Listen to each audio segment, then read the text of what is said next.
Bonjour à toutes et à tous et bienvenue dans ce nouveau numéro d'Afro-Business. Édition dans laquelle nous parlons de la problématique de l'accès à l'eau potable qui reste un défi majeur au Cameroun. Les chiffres d'une enquête réalisée en 2021 par l'Institut national de la statistique montraient que seulement 29% des ménages camerounais avaient accès à l'eau potable ou au réseau public de distribution de l'eau. Et la Cameroun Water Utilities, la société publique chargée de la production et de la distribution d'eau, reconnaissait alors perdre 53% de sa production en raison des fuites et surtout des branchements non autorisés. Nous reviendrons dans ce numéro sur les difficultés rencontrées, la commercialisation annoncée par l'entreprise de l'eau embouteillée et les recommandations du réseau national des consommateurs du Cameroun. Ce sera avec Francis Hervé Eyala Saba. Il est le président exécutif du réseau national des consommateurs du Cameroun, le RNC. Ce sera en seconde partie de ce programme. Mais tout d'abord, on va regarder ce sujet qui retrace le parcours d'une politique nationale mise en place pour améliorer son taux de desserte limité à 29% et surtout les accès prioritaires de la nouvelle politique. La nationalisation, une politique que veut faire sienne la Cameroun Water Utilities en matière de couverture et d'approvisionnement en eau potable. La tutelle de l'entreprise publique présentait à cet effet, aux côtés de l'UNICEF, la politique nationale de l'eau, document décrit comme un cadre essentiel pour une gestion durable et équitable des ressources en eau.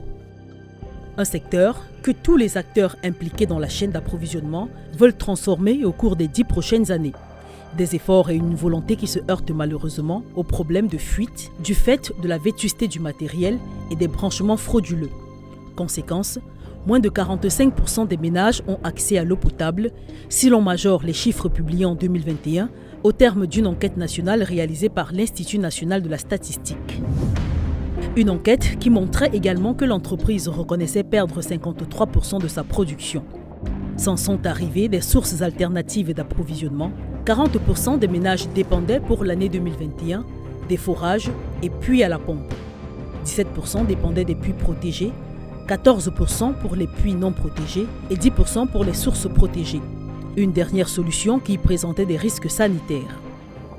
Pour pallier ce problème, le gouvernement s'était fixé l'ambitieux projet de toucher 75% de la population en 2025 et un accès universel de 100% en milieu urbain et 85% en milieu rural d'ici 2030.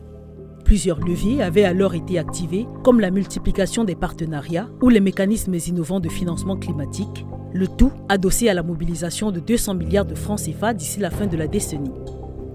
Des promesses jusqu'ici non réalisées, des objectifs partiellement atteints et une annonce de production de l'eau de table ou l'eau embouteillée. Des faits qui laisseraient penser à une mauvaise ou un manque de politique. Mais la question demeure, à quand l'eau potable dans les robinets des ménages? La problématique de l'eau, entretien accordé à l'équipe d'Afro-Business par Hervé Francis Eyala Saba, le président exécutif du réseau national des consommateurs du Cameroun, le RNC. On se retrouve juste après.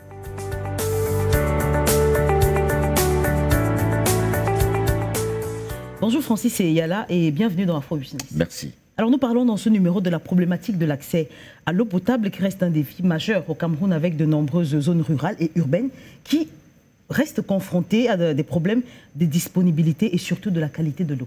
Ben, écoutez, déjà il faut dire que c'est une question importante. Donc quand on parle de l'eau, on parle de l'électricité, on parle des télécommunications. Il s'agit des biens sociaux de base que la loi fondamentale de la Constitution garantit à tous les consommateurs, bref, à tous les Camerounais. Il est donc normal que l'eau soit disponible en fait, et en quantité suffisante et en qualité réputée bonne à la consommation. À partir de ce moment, le tableau que vous faites est une vérité, même s'il faut expliquer à nos consommateurs la notion même de la disponibilité de l'eau potable et, n'est-ce pas, les interactions qu'il y a entre les différents acteurs. Il faut dire que l'État concède un périmètre pour ce qui est de la production, la distribution de l'eau potable à la Camwata, qui a pour mission de produire, de rendre disponible l'eau dans les zones urbaines et périurbaines. Dans les zones rurales et dans d'autres localités reculées, il s'agit bien d'une mission du ministre de l'eau et de l'énergie. Ah d'accord. Il faut dissocier les deux. À partir de ce moment, vous voyez clairement que il y a comme une dynamique d'action, c'est-à-dire que dans la politique nationale de l'eau que met en œuvre le ministère de l'eau et de l'énergie, la prise en compte des populations des zones reculées, des zones rurales, des zones désenclavées, oui, pour leur permettre justement d'avoir le précieux sésame. Et c'est à ce niveau que on peut constater très souvent une sorte de relâchement et même avec beaucoup d'inquiétude sur la disponibilité de cette eau qui malheureusement n'est pas toujours de bonne qualité, parfois n'est pas potable, parfois n'existe pas du tout.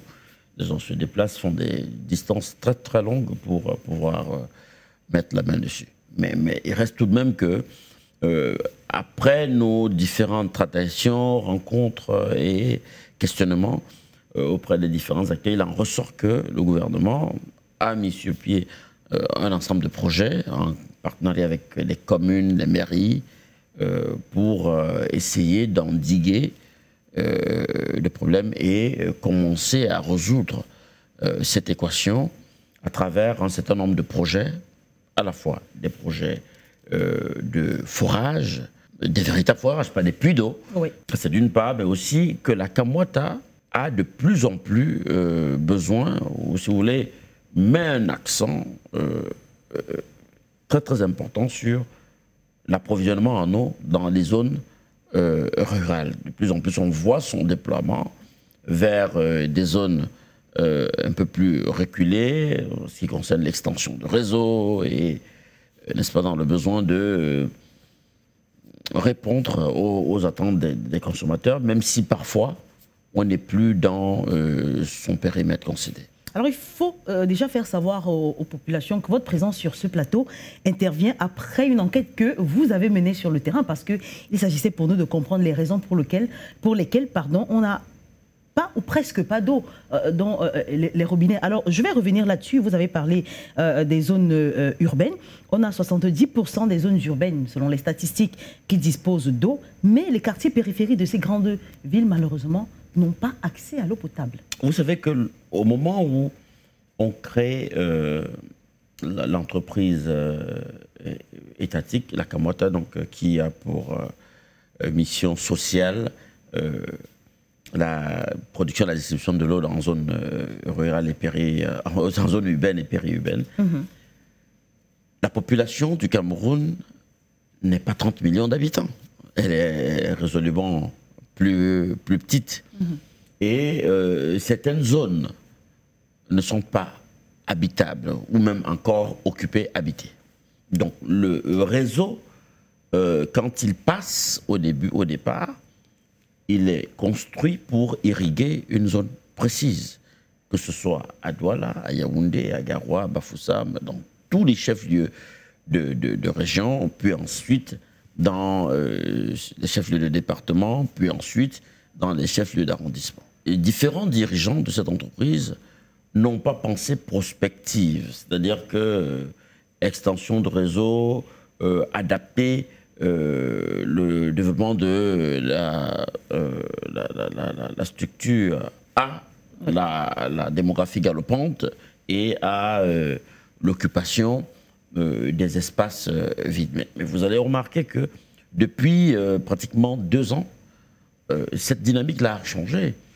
Elle a changé et s'est améliorée nettement avec l'arrivée à la tête de cette entreprise d'un jeune top management. Je parle notamment de la DGA, je parle du directeur général, je parle aussi de cette jeune équipe qui a pris en main ce fleuron national et qui a décidé de faire de lui une véritable entreprise industrielle qui est au service du Cameroun. C'est pour ça que vous allez voir que de plus en plus, le réseau, l'extension du réseau est une effectivité, malgré les moyens qui, eux, sont toujours insuffisants, d'où l'idée de densifier ces revenus en créant on en parle. J'arrive.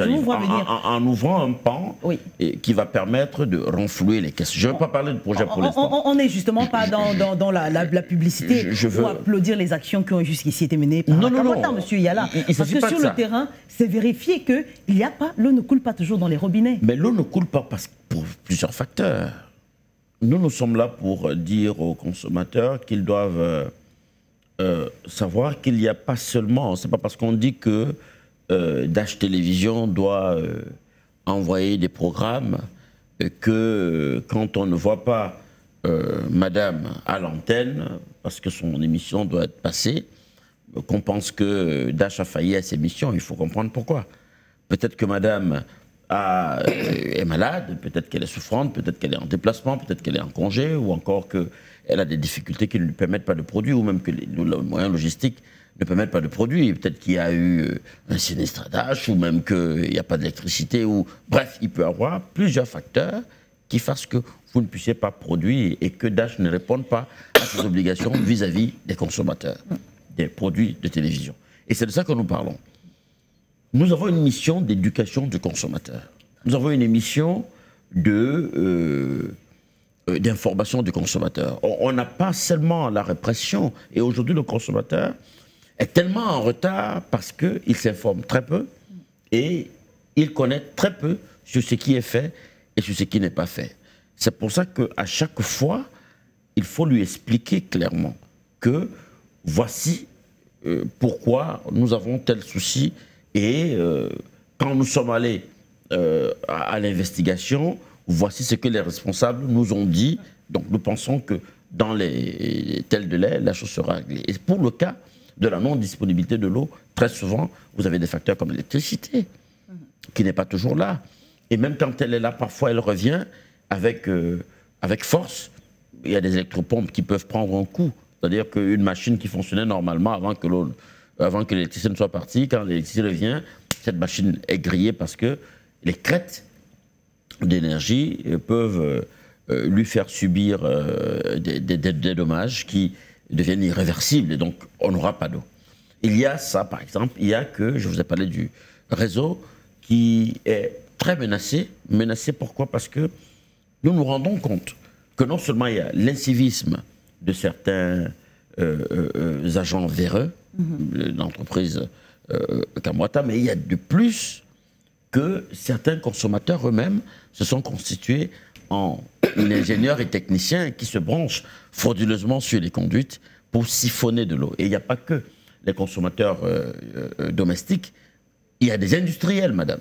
Il y a des entreprises industrielles qui volent impunément l'eau de la Kamwata. Qu'est-ce qui est concrètement fait pour résorber ce problème? Parce que l'impact est national. Je ne saurais vous dire.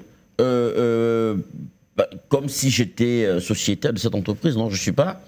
Mais à ce que nous savons, après nous être rapprochés de l'entreprise, il y a un certain nombre, une batterie de mesures. Il y a des équipes de veille, il y a des équipes de fraude qui sillonnent les artères de la ville sur l'ensemble du réseau concédé. Et plus loin, il y a que ce partenariat avec la gendarmerie, les services d'intelligence, la police, pour aider l'entreprise à rattraper l'espace et consommateurs véreux et permettre ainsi à ce déficit qui va dans d'autres canaux de revenir dans les conduites régulières et de couler vers les robinets qui, eux, sont des robinets réguliers, c'est-à-dire qui payent régulièrement leurs factures, qui sont régulièrement abonnés, qui ont un numéro de compteur, un numéro d'abonnement, tout à fait normal. Très bien, je vais revenir quelque peu. Vous avez essayé de répondre à cette question, vous avez anticipé, après l'enquête menée en 2021 par l'Institut national de la statistique qui montrait que 29% seulement des ménages au Cameroun avaient un accès à l'eau, mais aujourd'hui, 4 ans plus tard, on a l'impression que le chiffre a bien gonflé. Vous avez été au contact de la Kamwata. Pourtant, aujourd'hui, on se rend compte que de plus en plus des sources d'approvisionnement alternatives dominent. Vous avez parlé des forages, par exemple. On pourrait penser que la Kamwata a failli ou n'arrive pas à remplir ses obligations. Non. Ce qu'il faut savoir, c'est que la loi de création de la Kamwata lui donne des missions sociales, au départ, qui sont des missions d'approvisionnement, de production et de distribution de l'eau potable dans les ménages pour les populations du Cameroun. Ben, le décret de 2018 du président de la République apporte, c'est-à-dire que modifie et apporte, n'est-ce pas, un plus aux missions de la Camouata. C'est-à-dire qu'elle a ses missions de base régaliennes, c'est-à-dire que réseau de distribution de l'eau sur le réseau social domestique. Oui.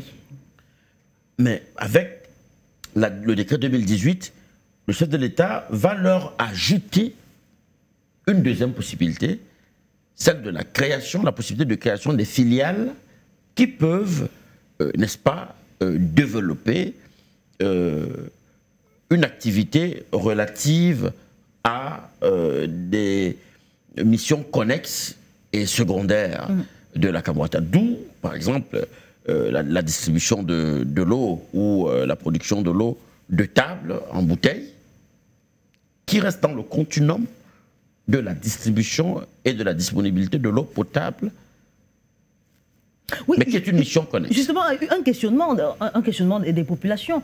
On va embouteiller de l'eau et pourtant nous n'avons pas encore de l'eau qui coule dans nos robinets au quotidien.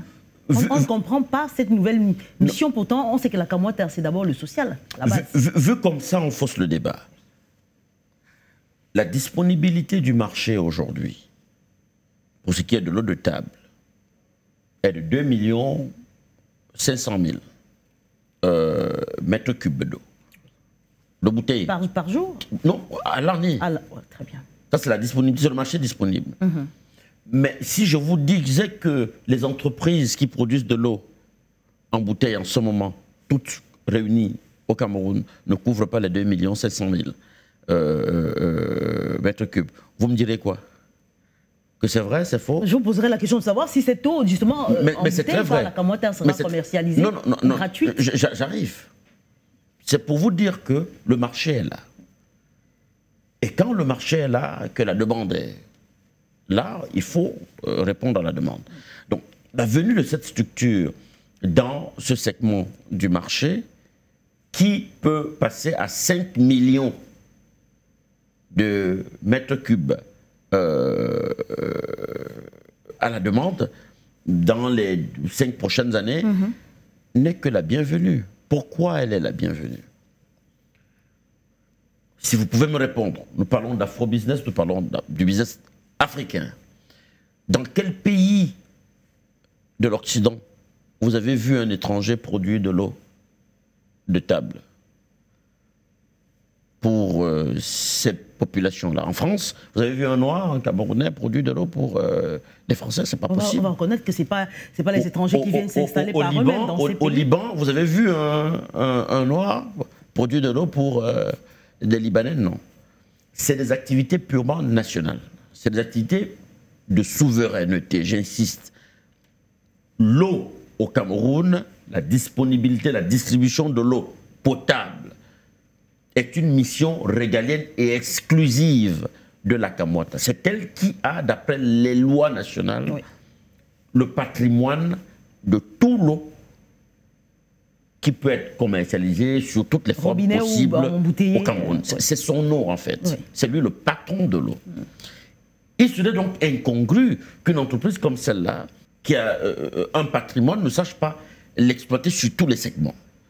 Et comme je vous le disais, il y a deux choses qu'il faut retenir dans ce projet. C'est un projet patriotique. Nous, au Réseau national des consommateurs du Cameroun, lorsque nous l'avons accueilli avec FAST, parce que nous estimons que c'est un projet patriotique qui va permettre à cette entreprise, de générer des fonds dans l'eau de table, de générer beaucoup d'argent, qui va être réinvesti très rapidement sur le segment social domestique pour permettre et l'extension du réseau et la construction d'un nouveau réseau plus adapté, plus simple, plus propre, plus dynamique, devant permettre aux populations d'avoir de l'eau. Vous savez, chez nous, on a quelque chose de très grave, c'est que lorsqu'on fait un plan d'urbanisation ou quand on est en train de viabiliser des zones d'habitation futures, en principe, le gouvernement devrait exiger que chaque parcelle qui a été